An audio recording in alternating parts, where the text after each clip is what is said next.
Welcome to Crash Cart.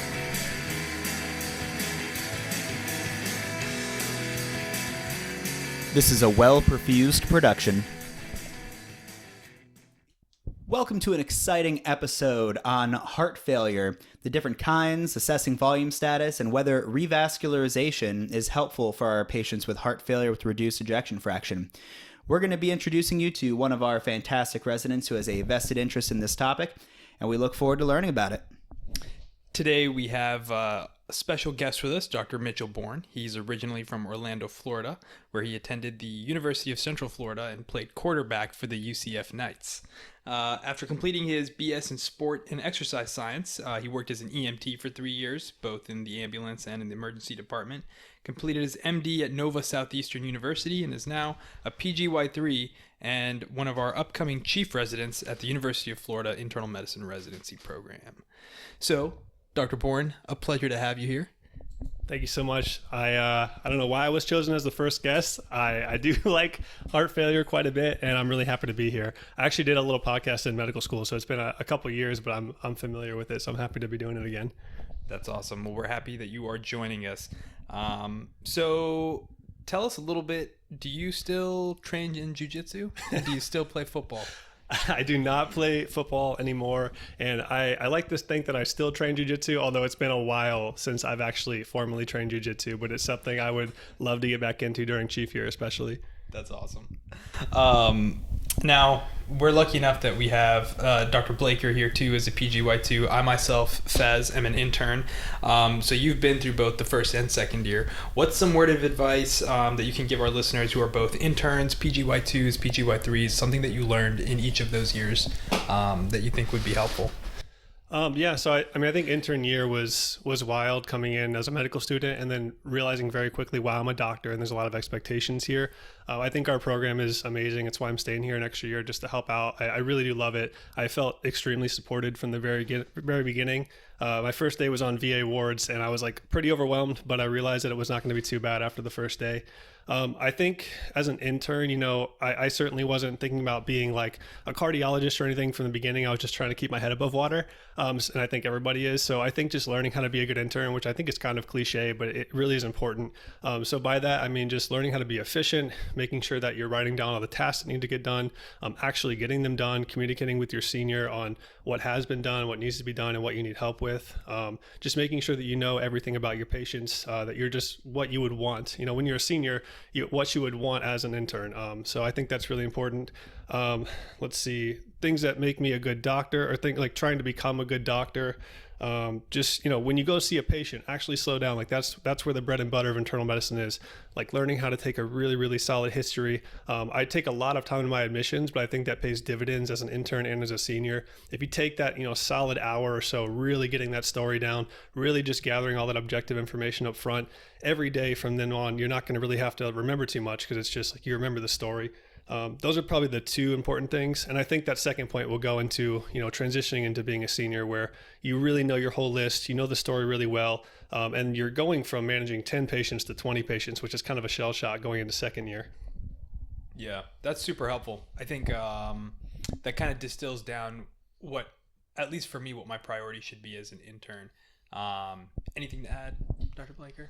One thing too, I'll say is like, there's a quote I heard, which is pretty common, but you don't know what you don't know. Mm-hmm. And I think that is kind of like, that kind of underlines my thought process of like residency in general is, you can get through residency and kind of just scoot by and like learn the basics and like not do anything egregiously wrong. But what you learn is going to directly help your patients. And the more you like take time to learn deeply, really just dive into things, that's going to help people. And if you see somebody and they have a condition that you've never read about, or like maybe you don't really know enough about, it's going to be harmful to them, and you don't know what you don't know. So you're going to miss stuff and not even know it. And that's a scary thought to me. So that kind of pushes me to always keep learning. Yeah, I think that's a powerful motivator. And it sounds like what you're saying is definitely maintain a lot of curiosity. So it's admirable that you maintain that even through the end of residency. So speaking of conditions that there's a lot to learn about, heart failure. Or after this podcast, heart success. Oh my gosh. Got him. So as an intern, it's one of the bread and butter things that we see a lot. But to be honest, I think I make the mistake of throwing around loosely some of the terms like HFrEF, HFpEF, heart failure with, recovered ejection fraction. So could you start us out briefly with what is heart failure and how do I best use these words so that I can speak appropriately about it? I will try my best. I remember being an intern like pretty early on, being on a cardiology elective, and one of the PGY6 cards fellows, who's now an attending interventional cardiologist, I'm pretty sure, super nice guy, but he was like, "Hey man, do you know what heart failure is?" And I was like, "Yeah, it's like, it's like when you have a weak heart." And he's like, "No." He's like, "What's actually the definition of heart failure?" And I was like, well, it's when your heart doesn't like pump well." And he's like, "No." It's like, it's when your heart pumps weak, like your EF is down. And he's like, "Nope." So, the definition of heart failure is it's a clinical syndrome, first of all. So you have to kind of have the syndrome of heart failure, which we'll get into, in which that is caused by the heart not pumping blood forwardly effectively or by not filling effectively. And that clinical syndrome is like, there's a classic kind of, used to be like a triad. Now there's really 4 classic symptoms of like dyspnea on exertion, orthopnea, paroxysmal nocturnal dyspnea, and bendopnea, when you bend over and get short of breath. Most people will have one or more of those symptoms. There's certainly like some less classic symptoms like fatigue and weight gain and abdominal discomfort, some chest discomfort occasionally. But it's really that syndrome. People can have cardiomyopathies and have a slightly depressed LV function or some diastolic dysfunction on echo and not necessarily have clinical heart failure. So that was like a really interesting thing that I didn't realize what I didn't know. I was like, wow, this goes a lot deeper than I thought just for medical school. And I'm glad you mentioned bendopnea because I actually heard that for the first time on my inpatient cardiology wards, and I thought the attending was making it up. This is real stuff. Yeah, I didn't know that. It was probably a year and a half ago when I heard it or read it for the first time, and I was like, that's not a real word, but it definitely is. And apparently it's extremely specific. So like I always ask about it. And then we talked about that being the clinical syndrome, and you can imagine if the heart's not pumping blood forward or it's not filling effectively, either of those leads to a situation in which your heart pressures get high. So you take left-sided heart failure, which is typically what most people have. Your left ventricular end diastolic pressure, or your LVEDP, gets high. Mm-hmm. And then those pressures get transmitted backwards where the blood's coming from. So if it's in the LV, that high pressure gets transmitted backwards to the left atrium. Those high pressures get transmitted back through the venous system, the pulmonary venous system. So then you get elevated pulmonary capillary wedge pressures. That leads to pulmonary edema, the feeling of shortness of breath. Even without frank pulmonary edema, it stretches these receptors in that give you dyspnea. And then all of those pressures get transmitted down to the right side of the heart, and you get the classic kind of physical exam findings. You get, lower extremity swelling. You get some venous congestion in your liver, which can lead to ascites. You get some JVD up in your neck veins sometimes, which can be hard to see. But you get the signs of venous congestion, which is what most people think of when they think of heart failure. Yeah, that's really helpful to put that into perspective. So we have someone come in and they exhibit this clinical syndrome. I'm doing a chart review and I see their EF in the EMR from like a month or two ago.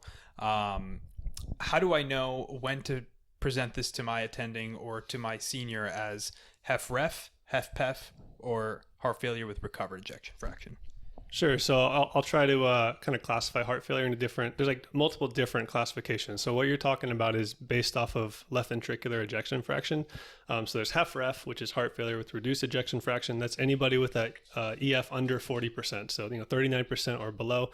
40 to 49% is heart failure with mildly reduced ejection fraction. So it's like HF, REF. There's not really a good way to say that. Mm-hmm. And then HFpEF. So somebody with clinical heart failure may have evidence of diastolic dysfunction on echo or something, but their echo or their EF is preserved 50% or more.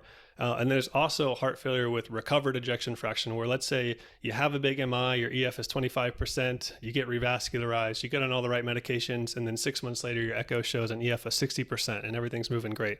You still have heart failure, or you're at least being treated for heart failure, just like we treat people for hypertension and their blood pressure normalizes. So we would call that heart failure with recovered ejection fraction. So those are kind of the 4 classes based off EF. There's also based off the etiology. So we call them ischemic cardiomyopathy or non-ischemic cardiomyopathy. So is this heart failure and cardiomyopathy, is it from ischemic heart disease and coronary disease, or is it from something else? And the non-ischemic cardiomyopathy bucket is very large. That can be tons of genetic stuff, infiltrative disease, HOCM, all kinds of things. So those are the 2 main classifications. Okay.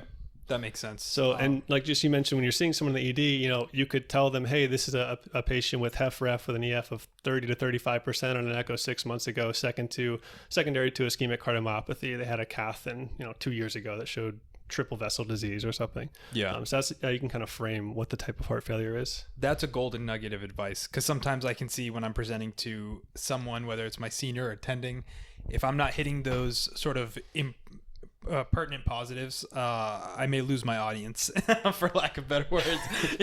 the unintentional eye roll to the back, attending's getting a little sleepy. So I love how you frame that. That's helpful. So now we're at the point of rounds where the attending asks the most important question of, what do you want to do? And the first thing that I think of is, okay, obviously diuresis is the mainstay of what I think we should do, but I imagine that's kind of limited. So can you tell me like what your approach is to management? What more should I be thinking of besides just heart failure, diuresis? So this is a really good question, but it's a really deep, nuanced question. This depends completely on who the patient is and what the context is. So like if you're like, late 20s, early 30s-year-old guy, no medical history, you come into the ED with shortness of breath, and we find out that your heart's barely squeezing and you have heart failure, that's a very different situation than somebody who's like 70 years old, has had heart failure for 20 years, they had a cath last year. It's like a very known diagnosis versus a very new diagnosis. Yeah. So if it's new heart failure, you have to start asking a lot of questions. You should ask questions all the time, but specifically new heart failure. Why did this happen? Like, have you had an ischemic evaluation before? Do you have a family history of heart failure? Have you ever had a heart failure exacerbation? So assuming this is somebody with like known heart failure who's admitted for decompensated heart failure, which we can talk about later, what are your kind of like the goals for hospitalization is kind of what you're asking, right? Yeah, exactly. So main thing is somebody's decompensated, they're volume overloaded, presumably, which is like its own little talk too, is venous decongestion, which is what you're kind of saying is diuresis. But the point of diuresis is decongesting the central venous system.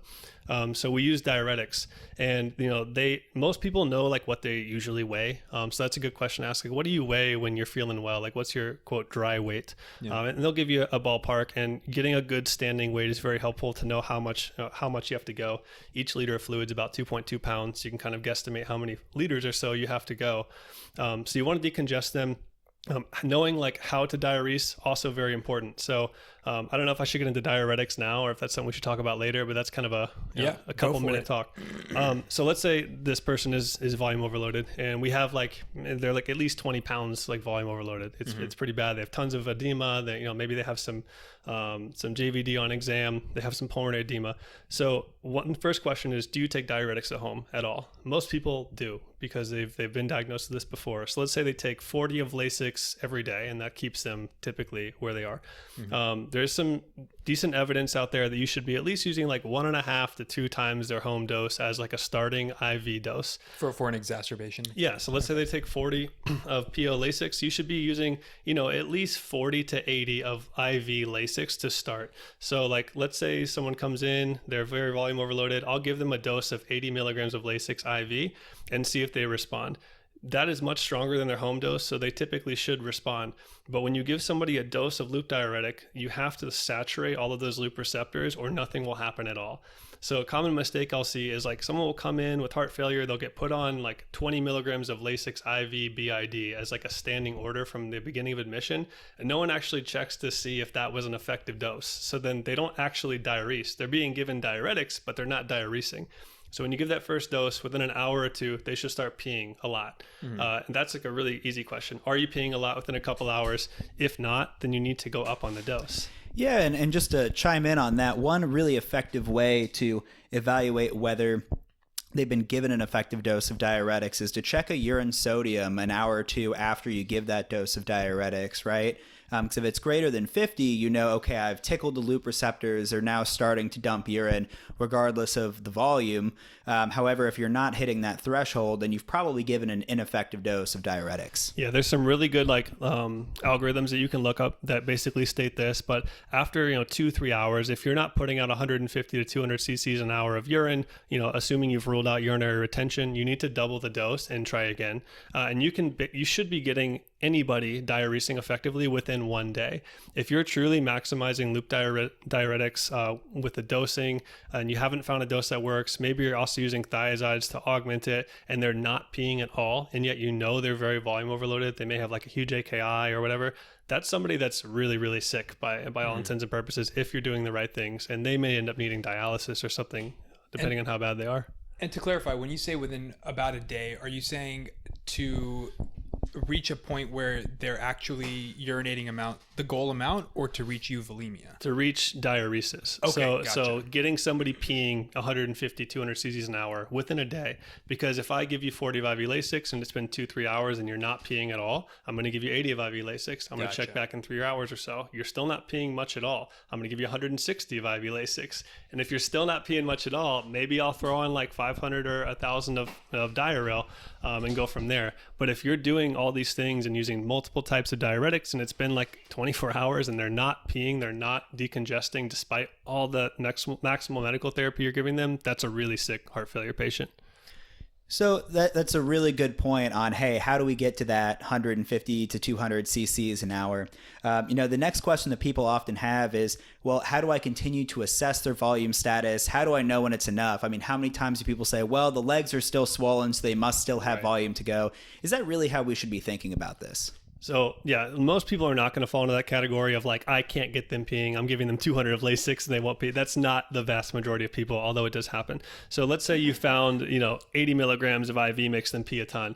Now you dose that, twice a day, 3 times a day at most. Sometimes you'll use a drip.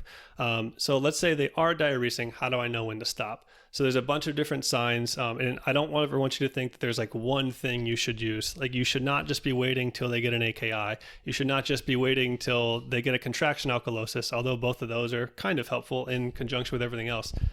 So looking for, a metabolic alkalosis to develop is kind of helpful. If they're getting an AKI, just a reminder, it's not from the diuretics themselves. That diuretics are not inherently nephrotoxic, except in like rare circumstances. If you're causing a legit AKI from diuresis, and by implication by over-diuresis, that means that you're getting them so dry intravascularly that you're causing a pre-renal AKI. It's kind of rare, but it definitely does happen. Just keep that in mind. Ultrasound, I love ultrasound. I don't think it's like the answer to all of our problems. I don't think that you should just look at the IVC and make a decision on their volume status. But it is another data point. But it's super useful. There's some really good data, I think, from an AHA study in the last year or so. I forgot exactly which journal it was in, but you can use the linear probe on an ultrasound, do an IJ exam, basically you look at someone's IJ and then you have them rest and then you have them do a Valsalva maneuver. If you get someone's IJ distending a lot with Valsalva, their CVP and their right atrial pressure is probably fairly low because it went from very low pressure to a ton when you backed up their preload. If it doesn't change at all, that's probably a pretty high pressure IJ and the right atrial pressure is pretty high, and you probably have a good amount of room left to go for diuresis. So that's one way you can use ultrasound. And even in the absence of ultrasound, I think JVD is unfortunately the redheaded stepchild of the physical exam because it's difficult to get, right? And a lot of people, you come in, the patient might have a larger body habitus, a larger neck, it's dark in the morning, you're not pulling out a flashlight to evaluate them, and you say, well, it's fine, I pressed on their legs and their legs are still swollen. Well, venous insufficiency is rampant in the same population that has heart failure. Pedal edema is really a horrible physical exam maneuver to evaluate A, whether someone has heart failure, or B, whether they're diuresing effectively.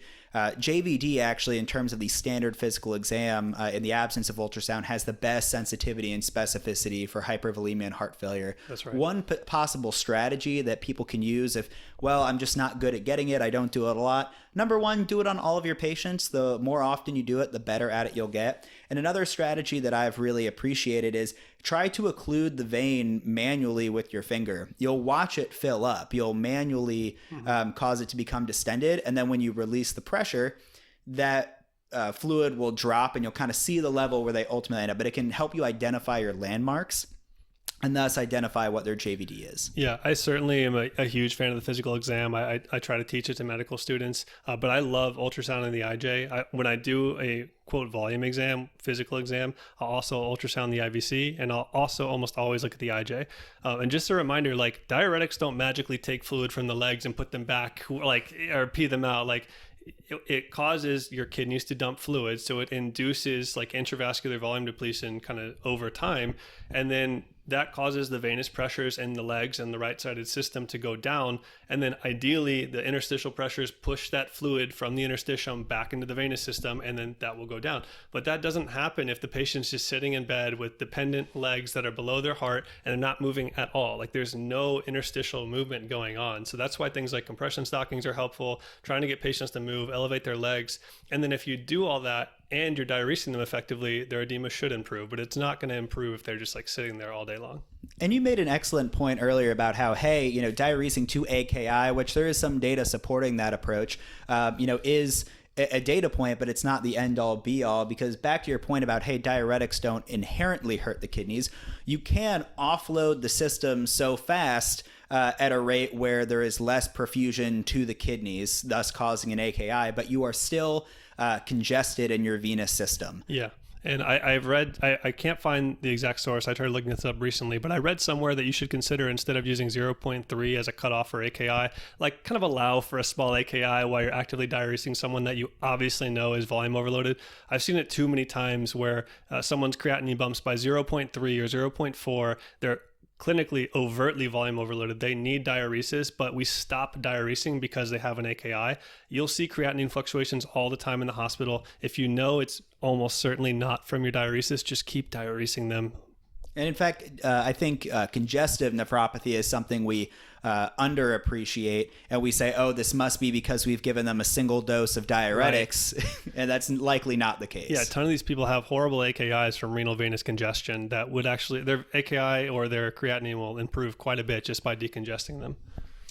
So just to summarize, if I'm now in the phase of this patient's care where we're diuresing them, we've kind of reached that 2 to 3 liters, did you say, of urine output, roughly 200 to 300 cc's, and we're now seeing their urine sodium reflect this as well. We should probably start talking about easing off diuresis once we see that JVD has improved. Pedal edema is not really the best marker for this. We see changes in their clinical syndrome that they came in with. We see it improve. And then on lab work, looking for, their change in creatinine, maybe not a full-blown AKI, but coming close to a creatinine bump and a metabolic alkalosis. Yeah, and you'll usually know when someone's getting close to euvolemia. They feel so much better. They look better. Like they look like a different person sometimes when they're 20, 30 pounds overweight with water, and you get them down to euvolemia. You just kind of know. And I think what you're getting at too is there's a certain point where you have to stop aggressively IV diuresing them, and you have to transition them to PO. So at a certain point, like let's say you're giving them, 80 milligrams of IV Lasix twice a day.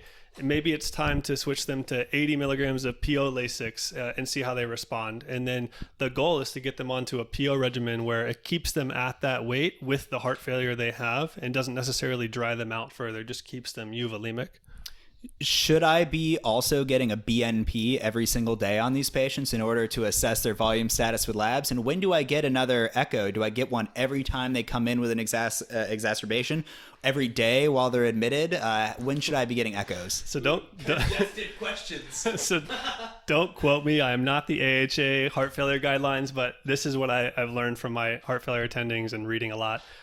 No, please don't get a BNP every day. It's not going to be helpful to guiding your diuretic management. I have had one heart failure attending who is much smarter than I am say that he favors getting a BNP every 3 days to look for somewhat of a trend. I think that's reasonable. I have read that it's a good idea to get a BNP on day of admission and day of discharge. That will kind of help you prognosticate for how well they responded and how well they're going to do in the future. I think having a high BNP at euvolemic state is not generally considered favorable. Yeah. And then as far as echoes, so let's say Fez's patient comes in with a heart failure exacerbation. They just had an echo last month. They don't need an echo. If you think something crazy's happened, like they have a valvular disaster or they have ACS, of course, they get an echo, maybe just like a limited echo. But anytime somebody's coming in with a decompensated heart failure, they haven't had one in maybe 6 months or more, like that kind of 6 months to a year is kind of a case by case where you may not need one if it's kind of straightforward. But if there's something weird, sure, get an echo. If it's been over a year, I would almost certainly get an echo.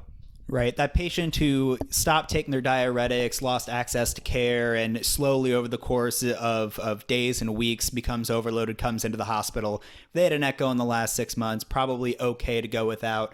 A patient who was flying just fine at home and then all of a sudden is utterly decompensated in a matter of hours, that's a patient that may warrant a repeat echo. Yeah, and just to touch on it too, when you are seeing this patient up front, like it's great to identify decompensated heart failure, but especially as a resident, like you need to be asking, like, why is this person decompensated? Sometimes it's from ACS. It's not classic, but it can happen. They could be having an MI. Sometimes it's just because they didn't take their diuretic for 2 weeks because they ran out. But asking those questions, like if you have heart failure already and you are on some sort of medication, which I want to talk about in a second, if you're on diuretics, are you taking them? Did something happen? Did you run out? Were you traveling? Did you just forget? Do you just not care? All these things are really important. And like identifying that up front is really, really important. So that's all the goal for a diuresis. I will say that like when we're talking about heart failure, the classifications, I want to just like remind ourselves what is causing this. Like why the heck do they have heart failure in the first place? We talked about ischemic or non-ischemic cardiomyopathy. So that kind of hints at the insult phase of heart failure. So something is like harming the heart. Something is hurting it, whether it's chronic ischemia, whether it's infiltrative disease, whether it's just a genetic issue with like their myosin fibers. I'm not super well versed on the genetic causes, but you have something that's insulting the myocardium. And then because of that, your body responds with some inflammatory, like neurohormonal cascades, aldosterone, and all kinds of different things shape and remodel the heart. And it can be different in different people for different reasons. If your heart's responding to insanely high afterloads, you're going to get concentric hypertrophy and LVH that can lead to problems. If you have a genetic disposition to dilated cardiomyopathy, you're going to get a really weak, thin heart, and that's going to lead to heart failure. So when we identify heart failure, sure, we want to venously decongest them if they are overloaded, but GDMT is really the thing that's going to help these people. Diuresing them and getting them on diuretics has absolutely no effect on their mortality or longevity as far as I've read. It's the actual GDMT medications we have that can, offset further damage, stop that insult process, and stop the horrible remodeling that causes clinical heart failure. Now, tell me about these GDMT meds. Now, is it goal-directed medical therapy or guideline-directed? Because I've heard it both ways. Triggered. So it's guideline-directed medical therapy. It is using 4 different classes of medications to stop some of these neurohormonal pathways. And we know that giving these things at well-tolerated doses, if we can get the patient on all 4 of these classes, a little bit different in HFpEF, but if we can get them on these classes, it can help them feel better. It can help their heart stop remodeling pathologically and sometimes even improve their EF over time. How should I be using these? If you could briefly go over the 4 classes, and should I be starting one at a time? Should I be aiming to kind of sprinkle them in? And which ones, in your opinion, are kind of the best bang for the buck for the patient? So this is definitely a patient-by-patient basis thing, and I'll explain why. 2 classes of these medications are expensive, unfortunately, at least in America. If your insurance covers it, then excellent, we'll get you on them. And a lot of insurances do, thankfully. But especially if you have someone who's like underinsured, uninsured, maybe they don't have a lot of money in the first place for various reasons, as most of our patients do, it's not very feasible to just throw them on the best possible GDMT. So you absolutely have to take in like each patient by patient to see what they can afford and what's feasible for them. Because you can prescribe them 4 of the best possible heart failure medications, and if they don't pick up or fill any of them, then you didn't do them any favors at all. So the 4 classes: beta blockers.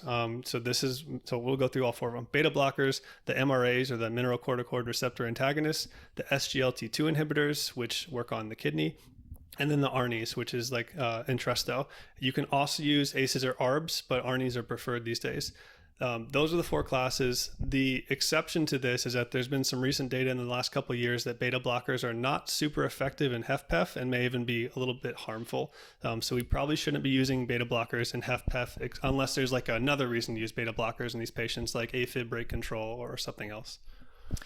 Yeah, I think that's a great point. And, to talk one specifically, the ARNI, Entresto, as most people know it, yes, it is probably superior. I mean, the data shows that it's superior to ACEs and ARBs, but the degree to which it is better than ACE or ARBs is not quite as is different is someone being on something like spironolactone and not on spironolactone. Spironolactone often gets left off the MRA, and it has a number needed to treat of 8. It's very effective, and I've seen people try to get prior auths through for Entresto and forget to add spironolactone, something that shows greater benefit. Yeah, totally. And like, just to answer your question about like, in a hospital, when I'm kind of nearing euvolemia, like the venous decongestions and diuresis is important. But now what do I start? Let's just take the person who's like not been on any GDMT. Maybe it's a new diagnosis.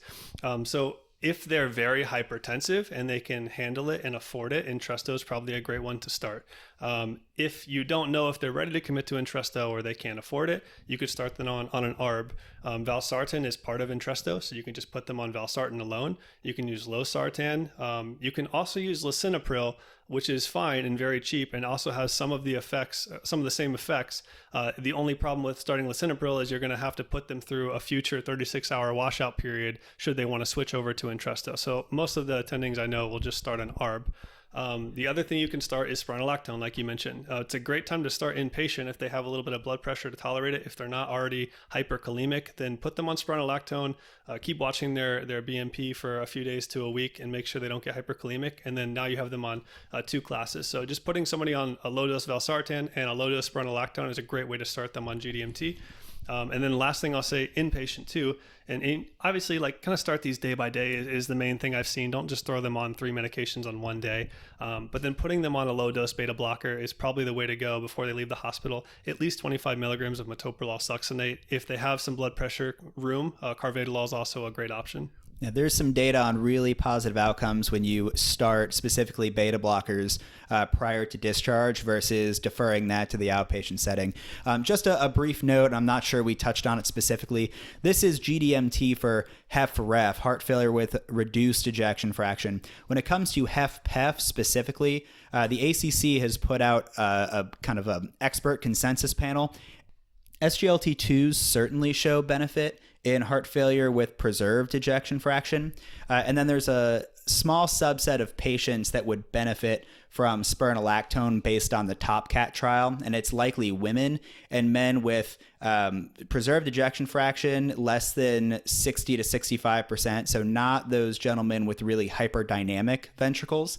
And then if you're going to choose a blood pressure lowering agent, an ARB is likely a good choice for those patients, but it's not the same kind of aggressively trying to get them on all of these medicines with the exception of SGLT2s. That makes sense. Sometimes I think we think of heart failure and go straight to GDMT without kind of going over those classifications that Mitchell mentioned a moment ago.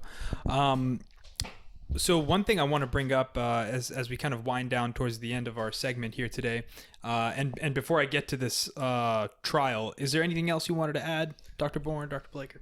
I guess the last small thing on instituting GDMT in the hospital is if somebody's already on a beta blocker, you can continue it if they're decompensated. If they're not already on a beta blocker, it's a new thing. Probably not the best time to start them on Coreg or succinate, like right when they come in and they're decompensated, but it can be started towards the end of the hospitalization when they're nearing home. That's really helpful. Thanks for that caveat.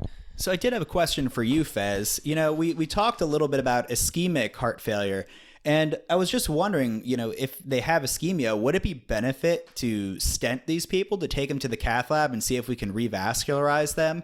Has that been looked at? Ooh, excellent question. And I love this question because it's actually come up on with multiple attendings on my experience on cardiology rounds. So there is a trial that actually has answered this question exactly. And what's interesting to me is this topic comes up on rounds primarily when patients ask it. So many times patients will come in and they'll ask, "Hey doc, will a procedure help me with my heart failure?" And that's when we talk about whether or not going down to the cath lab, getting a PCI will actually serve patients who have come in with HFrEF.